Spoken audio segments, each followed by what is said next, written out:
વિદ્યાર્થીની હત્યાનો case Sarkhej police સ્ટેશનનો કર્મચારી હત્યા કેસમાં આરોપી શહેર ક્રાઇમ બ્રાન્ચે આરોપી વિરુદ્ધ હાલમાં ધરપકડ કરી છે। વિરેન્દ્ર પટિયારની ધરપકડ કરી હોવાની જાણકારી છે। આરોપીએ સામાન્ય બાબતમાં વિદ્યાર્થીનીની કરી હતી હત્યા।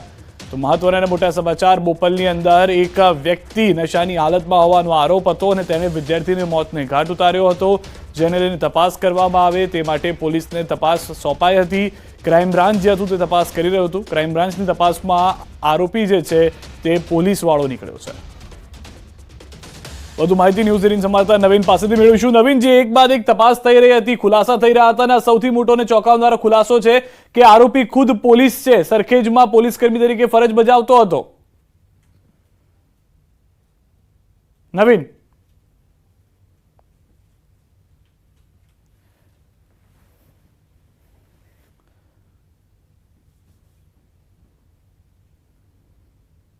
बिल्कुल सिद्धार्थ, जे रीते खूब ज मोटी घटना कही शकाय कि मायकाना जे स्टूडेंट हतो तेनी हत्या केसनी पाछळ पोलीस कर्मचारी सामेल छे। पोलीस कर्मचारी वीरेन्द्रसिंह पडेरिया जे सरखेज पोलीस स्टेशનમાં ફરજ બજાવી રહ્યા હતા અને તેમનો ભાઈ પણ પોલીસ ખાતામાં હોવાનું સામે આવી રહ્યું છે। જો કે જે વિજેન્દ્રસિંહ પडेરિયા છે તેમનો જે ભૂતકાળ છે એ પણ ક્યાંક ને ક્યાંક આ પ્રકારનો રહેલો છે, કારણ કે એક કોલ સેન્ટરની અંદર તેમને સસ્પેન્ડ પણ કરવામાં આવેલો છે। જે ઘટના બની છે તે કેસમાં માયકાના સ્ટુડન્ટની હત્યા કેસમાં તેમની ધરપકડ જે છે તે કરવામાં આવી છે। સૌથી મોટી વાત છે કે સમગ્ર ઘટના ગ્રામ્ય ન હતો, પરંતુ અમદાવાદ શહેર ક્રાઇમ બ્રાન્ચે પંજાબથી તેની ધરપકડ કરી છે। સૂત્રો જે કહી રહ્યા છે કે છેલ્લા 2 દિવસથી જે આ ઘરેથી ગાયબ હતો અને તે પંજાબ બાજુ જાય છે, પ્રકારની માહિતી જે છે તેને પરિવારજનોને આપી હતી કે હરિયાણા પંજાબ તરફ જઈ રહ્યો છે। તો શંકા પહેલાથી જ હતી કે જે રીતે આ ઘટનાની અંદર કોઈક એવો વ્યક્તિ હશે કે જે ક્યાંક ને ક્યાંક આ ઘટનાને અંજામ આપીને ફરાર થઈ ગયો છે। અને શરમજનક એટલા માટે કહી શકાય કારણ કે એક પોલીસ કર્મચારી જ આ ઘટનાની અંદર આરોપી નીકળ્યો છે।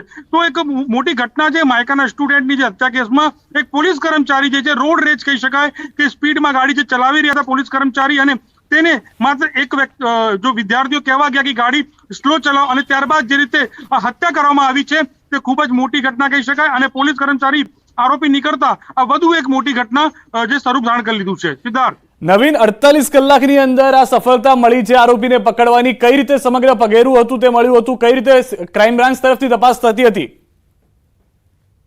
જે રીતે સૌથી મોટી વાત એ છે કે ઘટના ગ્રામ્યમાં બની હતી।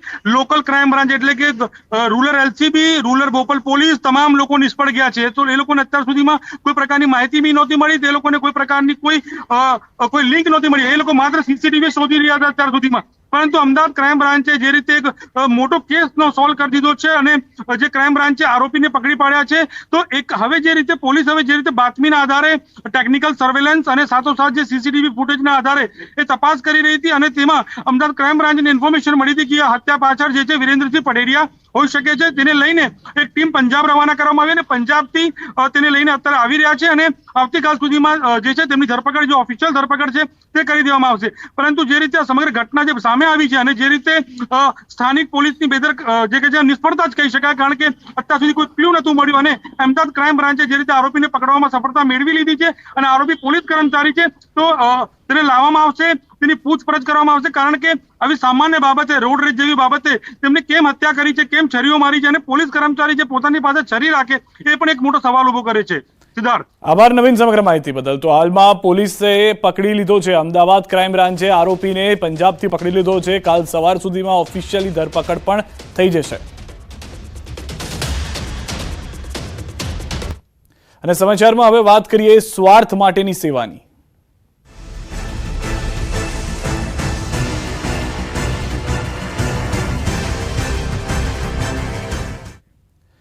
તો ખ્યાતિકાંડ મામલે સરકાર એક્શનમાં છે। તપાસ સમિતિની તપાસમાં ખુલાસા થયા છે। તપાસ ટીમની તપાસમાં સૌથી મોટો ખુલાસો થયો છે। જરૂર ન હોવા છતાં 7 લોકોના ઓપરેશન કરાયા, 7 લોકોની એન્જિયોપ્લાસ્ટી કરવામાં આવી, જેનો ખુલાસો થયો। ખોટી રીતે મેડિકલ કેમ્પ કરીને 19 લોકોને લવાયા। તમામ દર્દીઓની મેડિકલ સ્થિતિ સમિતિએ ચેક કરી, દર્દીઓને એન્જિયોપ્લાસ્ટીની જરૂર જ ન હોવાનો ખુલાસો થયો। ડોક્ટરનું લાયસન્સ રદ થશે, હોસ્પિટલની પરમિશન પણ રદ કરાશે। મેડિકલ બેદરકારીથી પણ આગળનું કૃત્ય કલમ 105, 336 અંતર્ગત રાજ્ય સરકાર ફરિયાદ કરશે। મેડિકલ કાઉન્સિલ દ્વારા પણ આ મુદ્દે તપાસ થશે। આ હોસ્પિટલના તમામ કેસોની ફરીથી સમીક્ષા થશે।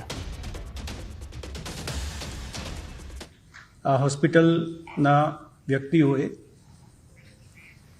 ખોટી રીતે બોરીસણા ગામે જઈ એક કેમ્પ પ્રકારે એનરોલમેન્ટનો કાર્યક્રમ કર્યો અને એ પછી એ ગામમાંથી 19 વ્યક્તિઓને પરમ દિવસે ખ્યાતિ હોસ્પિટલ ખાતે લાવવામાં આવ્યા હતા.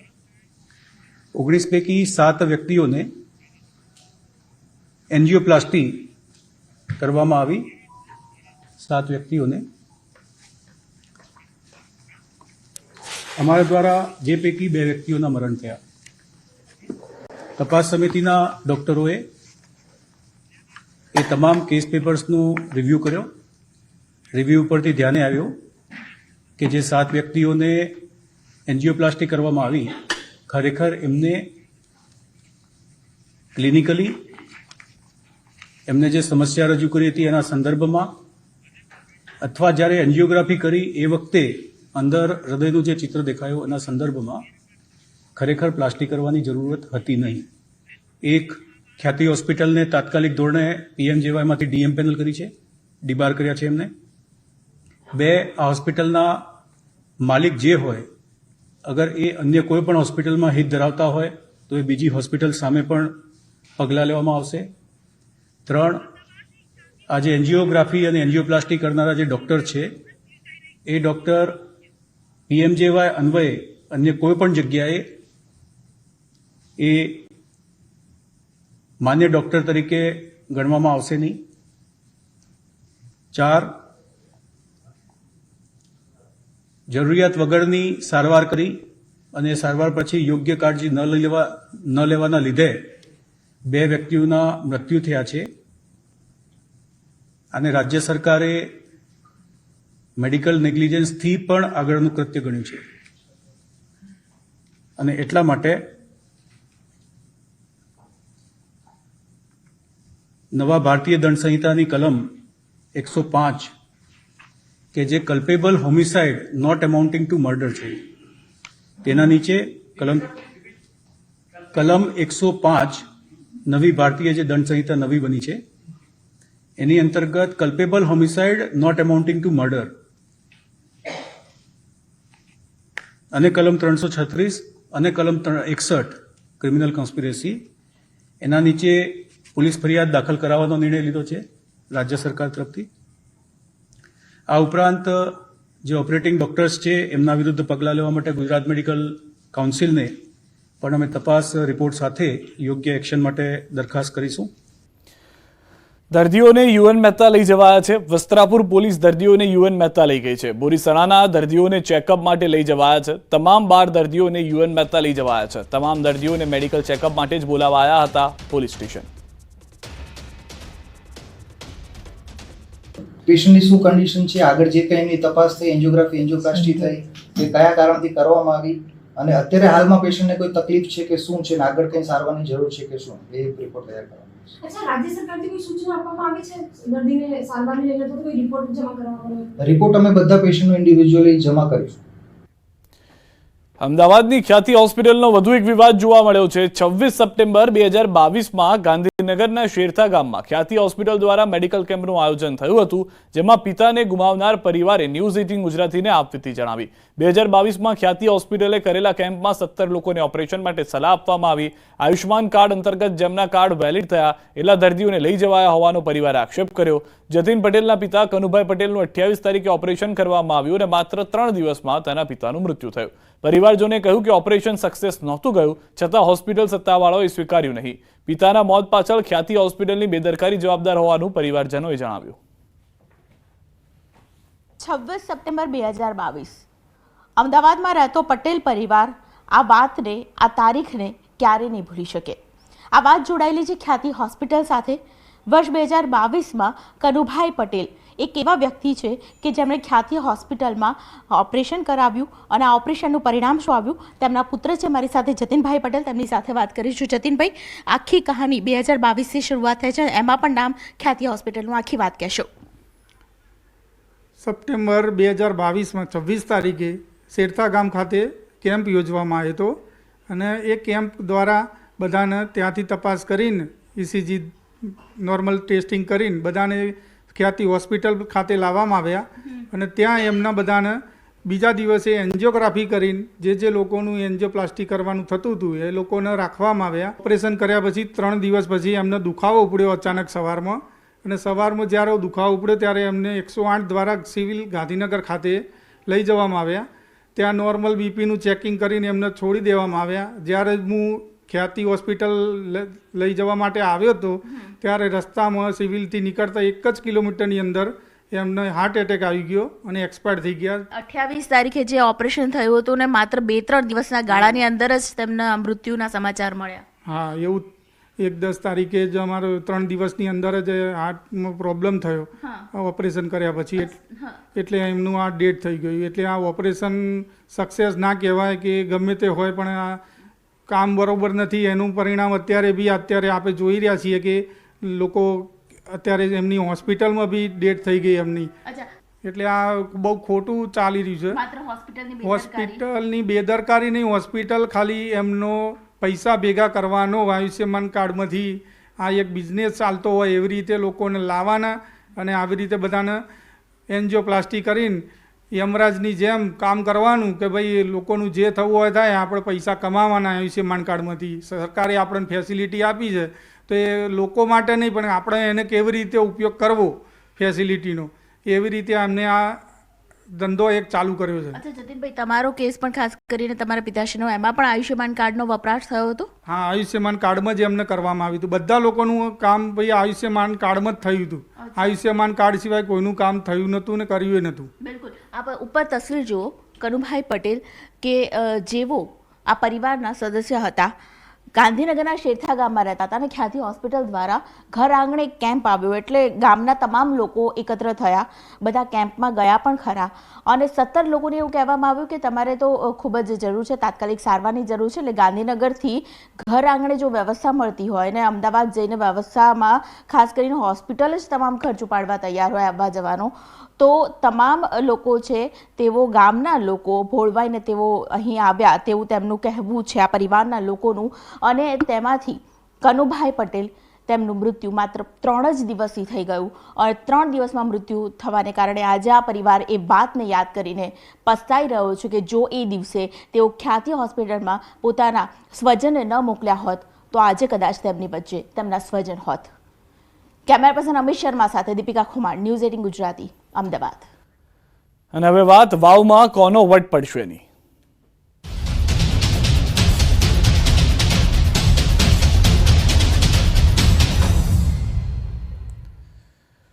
તો મતદાનને હવે માત્ર થોડો જ સમય બાકી છે. અત્યાર સુધીમાં 67% મતદાન થયું છે. સાંજે 6 વાગ્યા સુધી મતદાન યોજાશે.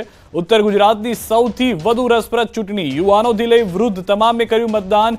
વાવની ચૂંટણીમાં તૂટી શકે છે મતદાનનો રેકોર્ડ. 23 નવેમ્બરે આવશે ત્રિપાખીયા જંગનું પરિણામ.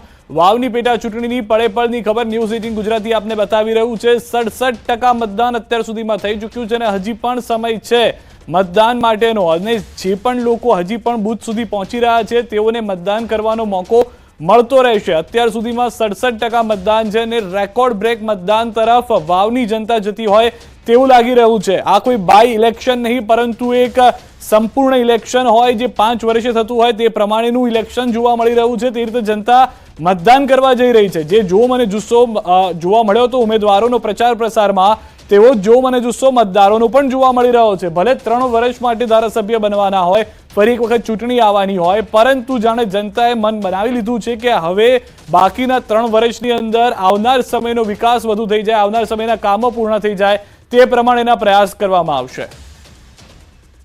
વધુ માહિતી ન્યૂઝ 18 સમર્થક ગૌતમ પાસેથી મેળવીશું કે જેઓ સવારથી ગ્રાઉન્ડ ઝીરો ઉપર છે, તેમની પાસેથી વધુ અપડેટ્સ પણ મેળવીશું. ગૌતમ, જે રીતની પરિસ્થિતિ છે, સવારથી આપ ત્યાં આગળ છો, અંદાજિત 7 થી 8 કલાકનો સમય વીતી ગયો છે, પરંતુ મતદારો ઓછા નથી થઈ રહ્યા. 67% રેકોર્ડ બ્રેક મતદાન તરફ જઈ રહ્યા છે લોકો.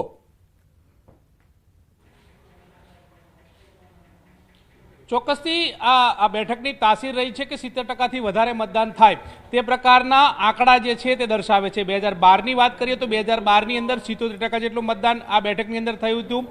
ત્યારબાદ 2017ની અંદર વાત કરીએ તો 81% જેટલું મતદાન થયું હતું અને 2022ની વાત કરીએ તો 74% જેટલું મતદાન જે છે તે આ બેઠકની અંદર થયું હતું. આમ જોવા જઈએ તો જે ચૂંટણી આવતી હોય છે તે નિયમિત ચૂંટણીની અંદર મતદાનનો ટકાવારી જે છે તે હાઈ રહેતી હોય છે, જ્યારે પેટા ચૂંટણીની અંદર ટકાવારી જે છે તેમાં ઘટાડો થતો હોય છે. પરંતુ આ વાવ વિધાનસભા બેઠકની અંદર આ પ્રકારે જોવા નથી મળ્યું. મતદારો ખૂબ જ શાણા છે, હોશિયાર છે અને પોતાના મતાધિકારનો ઉપયોગ ભરપૂર રીતે કરતા હોય તે પ્રકારે બાબત સામે આવી રહી છે. આ મતદાન મથકના દ્રશ્યો છે કે જ્યાં હું સુથાર નેસડી ગામ ખાતે આવ્યો છું. પાકી સંખ્યાની અંદર લોકો જે છે તે આવી રહ્યા છે, મતદાન કરી રહ્યા છે. હવે ગણતરીના સમય બાકી રહ્યો છે ત્યારે આ પ્રકારના દ્રશ્યો મતદાન મથક ઉપર જોવા મળી રહ્યા છે. આ એક મતદાન મથક નહીં પરંતુ તમને બીજું મતદાન મથક જે છે તે પણ બતાવી રહ્યો છું કે જ્યાં હવે ગણતરીના સમય બાકી રહ્યો છે ત્યારે ગામની અંદર જે દિવ્યાંગ મતદારો હોય તેઓ મતદાન કરવા આવતા હોય તે પ્રકારના દ્રશ્યો જોવા મળી રહ્યા છે.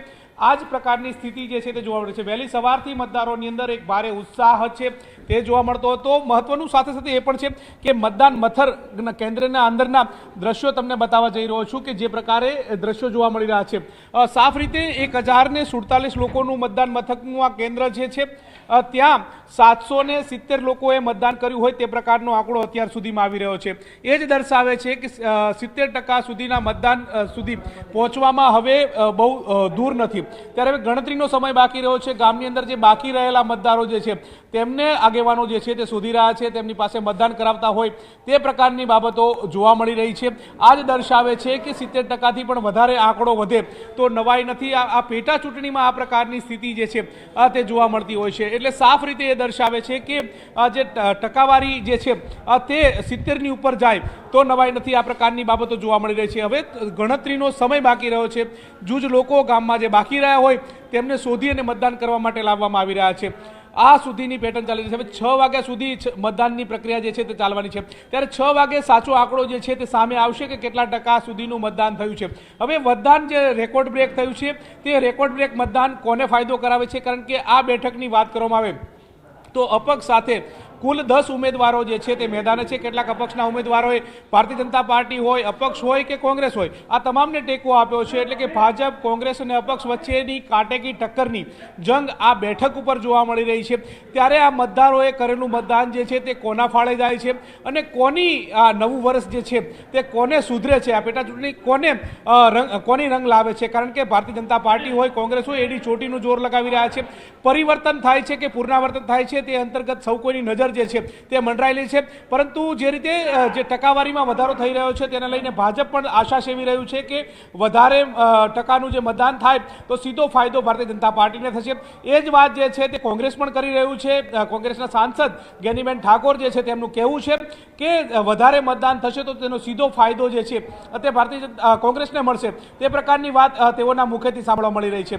પરંતુ હવે સમય જે છે તે નક્કી કરે છે કે કેટલા ટકા વોટિંગ થાય છે અને ત્યારબાદ એ ટકાવારીનો મતદાન જે છે તે થાય તે કોને ફળે છે તે તો 23 તારીખે ખ્યાલ આવશે. પરંતુ અત્યારે હાલ થોડો સમય બાકી રહ્યો છે.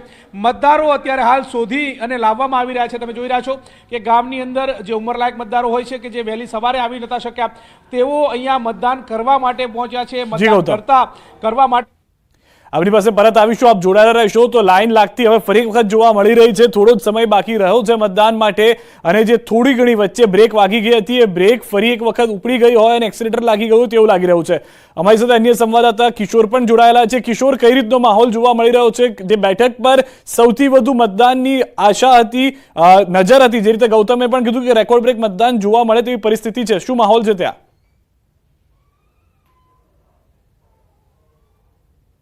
ચોક્કસથી સિદ્ધાર્થ, જે વાવ વિધાનસભા બેઠક છે ત્યાં હંમેશા રેકોર્ડ બ્રેક જે મતદાન છે તે થતું હોય છે. ખાસ કરીને જ્યારે પેટા ચૂંટણી હોય છે ત્યારે મતદાન નીરસ રહેતું હોય છે.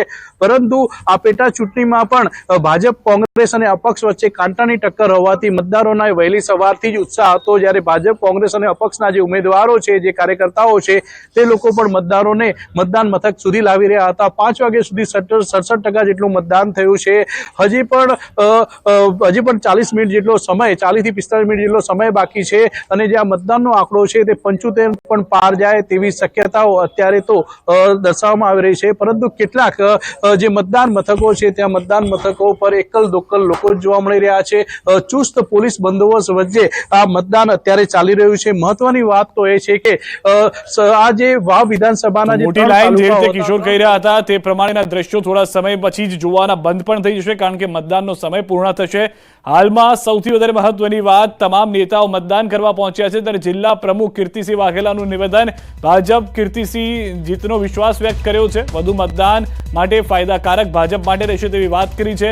યુવાનોનો ઝુકાવ ભાજપ તરફી રહેશે, લોકો વિકાસની રાજનીતિને ઓળખી ગયા છે, વાવનું પરિણામ ભાજપ તરફી રહેશે, વાવ પેટા ચૂંટણીમાં ભાજપ ચોક્કસ જીતશે તેવું કહેવામાં આવી રહ્યું છે। મતદારોનો મૂડ રમેશના માટે વિસ્તારના વિકાસના પ્રશ્નો, સમસ્યાઓના સમાધાન માટે, ઉકેલ માટે કામ કરી શકે એવા પ્રતિનિધિને જીતાડવાનો હોય છે। વધારે પડતું મતદાન એ બાબત સાબિત કરે છે કે અહીંની પ્રજા, અહીંની જનતા એ ખૂબ જ જાગૃત છે અને એના આધારે હું ચોક્કસ કહી શકું કે આ વખતે જનતા જનાર્દને મન બનાવ્યું છે કે ભારતીય જનતા પાર્ટીને જીતાડશે। તો વાવમાં કમળ પર ગુલાબ ભારે પડશે, સાંસદ ગેનીબેન ઠાકોરનું મોટું નિવેદન। અબડાસામાં મતદાન કર્યા બાદ બોલ્યા છે ગેનીબેન, કોંગ્રેસ પાર્ટી વાવમાં હેટ્રિક મારશે, લોકસભાની જેમ પેટા ચૂંટણીમાં આશીર્વાદ મળશે। સાંસદ ગેનીબેન ઠાકોરે અબડાસાથી મતદાન કર્યું હતું અને અગાઉ અબડાસામાં પણ ઈવીએમ મશીન ખોટવાતા સાંસદ ગેનીબેન ઠાકોરે મુલાકાત લીધી હતી। કોંગ્રેસ પાર્ટી વાવ વિધાનસભામાં હેટ્રિક મારશે અને કોંગ્રેસના મતદારો, સર્વ સમાજના મતદારો કોંગ્રેસ પાર્ટીના ઉમેદવારને આશીર્વાદ આપશે અને કમળ ઉપર ગુલાબ ભારે પડશે અને અમારો જે વિજય છે એ નિશ્ચિત છે। આ મતદાનના મથકોની મુલાકાત લેતા અને મતદારોનો ઉત્સાહ જોતા એટલે 23 તારીખે પરિણામ આવશે ત્યારે અમારો વિજય વરઘોડો અને અબીલ ને ગુલાલના જશ્નના ભાગીદાર એ વાવ વિધાનસભાના સર્વ સમાજના મતદારો થશે એવો મને મારા મતદારો ઉપરના વિસ્તાર ઉપર પૂરો છે। તો વાવ વિધાનસભાની પેટા ચૂંટણીનું વહેલી સવારથી જ મતદાન ચાલી રહ્યું છે અને મતદાતાઓ ભારે ઉત્સાહ સાથે મતદાન કરી રહ્યા છે, ત્યારે કોંગ્રેસના પીઢ આગેવાન કેપી ગઢવી મતદાન કરવા મમાણા ગામની પ્રાથમિક શાળાના મતદાન કેન્દ્ર પર પહોંચે, જ્યાં તેમણે પોતાના મતાધિકારનો ઉપયોગ કરી મતદાન કર્યું। મહત્વનું છે કે આઝાદીના આટલા વર્ષો બાદ પણ મમાણા ગામમાં ગ્રામ પંચાયતની ચૂંટણી નથી થઈ, જોકે વાવની પેટા ચૂંટણીમાં મતદાન કર્યા બાદ કેપી ગઢવીએ કહ્યું હતું કે ગુલાબસિંહ જીતશે એવો મને વિશ્વાસ છે।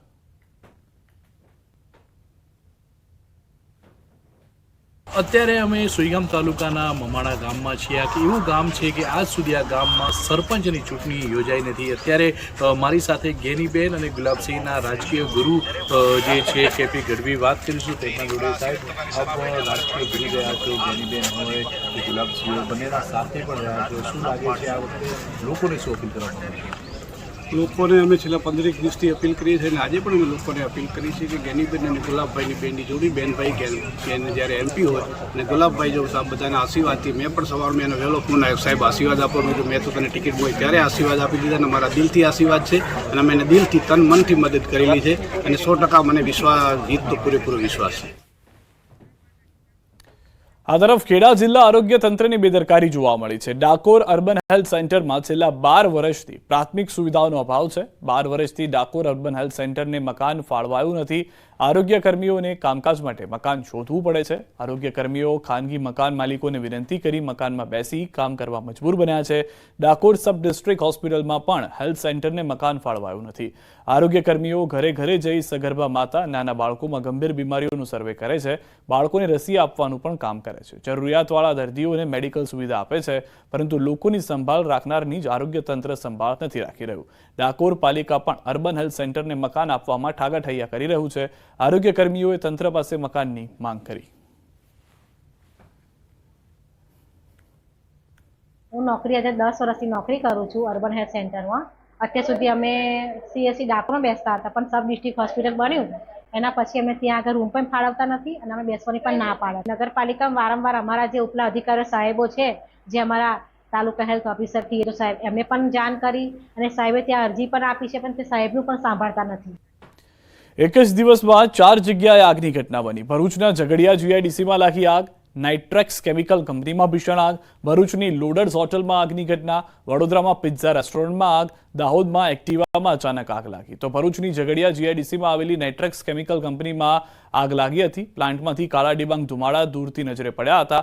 કંપનીમાં કામદારને પ્લાન્ટની બહાર કાઢવામાં આવ્યા. તો બીજી તરફ ભરૂચ એબીસી સર્કલ નજીક આવેલી રંગ લોડર્સ હોસ્ટેલમાં પણ આગ લાગી હતી. રંગ લોડર્સ હોટલમાં પણ આગની ઘટના જોવા મળી. બીજા માળે આવેલા હોલમાં આગ લાગતા હોલમાં રાખેલા જૂના સોફાના કવર, ચાદર સહિતની સામગ્રી બળી ગઈ હતી.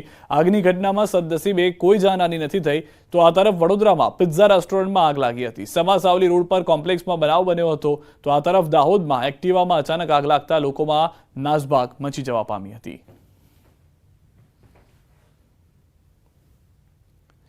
તો વડોદરા શહેર અને જિલ્લામાં કારમાં આગ લાગવાની 2 ઘટના. શહેરના ગોરવા તેમજ કરજણના હંદોડ ગામે કારમાં લાગી હતી આગ. આગની બંને ઘટનામાં કાર બળીને ખાક. સદનસીબે ઘટનામાં કોઈ જાનહાની નહીં. શહેરના સમા વિસ્તારમાં કારમાં આગ લાગી હતી.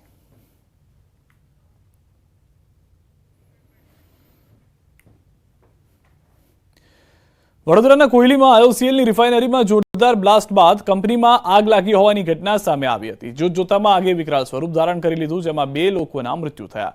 આગ લાગતાની સાથે જ ધુમાડાના ગોટે ગોટા નીકળવા લાગ્યા. આગની ભયાનકતા એટલી હતી કે 5 કિલોમીટર દૂર સુધી તેનો ધુમાડો જોવા મળ્યો. રિફાઇનરીમાં બેન્ઝિન સ્ટોરેજમાં ટાંકીમાં બોઇલર ફાટવાને કારણે આગ લાગી હોવાનું અનુમાન લગાવવામાં આવી રહ્યું છે. જે બેન્ઝિનના ટેન્ક હતા, ટેન્ક નંબર 68માં બ્લાસ્ટ થયું હતું. આના પછી જે ટેન્કમાં આગ ફેલાઈ હતી અને જે પર્ટિક્યુલર ડાયક એરિયા છે આમાં બધામાં આગ ફેલાઈ હતી. આના પછી ટેન્ક નંબર 69 અને અન્ય ટેન્કમાં પણ આગ લાગી હતી. જે આગ રાત્રે 2 વાગ્યાના આશરે કંટ્રોલમાં લઈ લેવામાં આવેલું હતું. જિલ્લાની વિવિધ ખાનગી અને જાહેર ક્ષેત્રની જે પણ કંપનીઓ પાસે ફોર્મ ટેન્ડરની સુવિધા ઉપલબ્ધ હતી તે તમામ દ્વારા ફોર્મ ટેન્ડર્સ શક્ય એટલી ત્વરાથી ઘટના સ્થળે મોકલી આપવામાં આવેલા. હાલ સંપૂર્ણ આગ ઓલવાઈ ગઈ છે. કુલિંગ પણ પૂર્ણ થઈ ગયેલું છે. જે બ્લાસ્ટ થયા પછી જે એનું કેમિકલ જે છે એ કેમિકલ એક્સપાન્ડ થઈને અલગ અલગ જગ્યાઓ ઉપર પડ્યું હતું ને એમાં ફાયર પકડી હતી અને આજુબાજુની ડિસ્ટન્સમાં જે ટેન્ક હતી એમાં એક ટેન્ક પકડી લીધી.